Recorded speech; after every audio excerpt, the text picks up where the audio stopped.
If you've ever heard a dungeon master say, "This dungeon is deadly," there's a good chance they're drawing inspiration directly or indirectly from one name in Dungeons & Dragons history, Acererak. Because Acererak isn't just a villain, he's a lesson. Acererak first appeared in one of the most infamous adventures ever created, Tomb of Horrors, originally published in 1978 during the early days of Advanced Dungeons & Dragons. Designed by Gary Gygax, this adventure wasn't about fair fights or balanced encounters. It was about survival, puzzle solving, and consequences. At the center of it all was Acererak.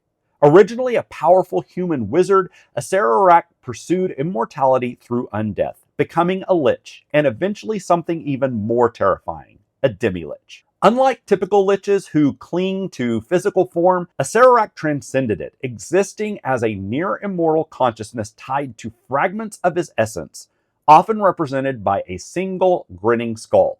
But Acererak's true legacy isn't just his transformation, it's his design. Instead of conquering kingdoms or leading armies, Acererak built elaborate death traps, dungeons specifically designed to test, trick, and destroy adventurers. The Tomb of Horrors became legendary for its brutal puzzles, hidden traps, and instant death mechanics. It wasn't just a dungeon, it was a statement.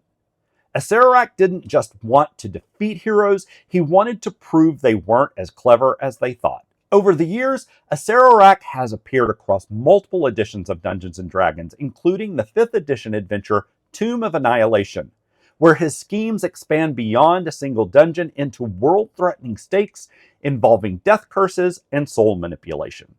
And that's what makes Acererak so iconic. He doesn't rely on brute strength, he relies on preparation, cruelty, and an understanding of how adventurers think. Every trap is intentional, every illusion is calculated, every failure is permanent. In the Dungeons & Dragons Hall of Fame and Infamy, Acererak represents a very specific kind of villain. The one who doesn't chase you, he waits. Because eventually, every adventuring party thinks they're smart enough to enter the tomb. And Acererak is always ready to prove them wrong.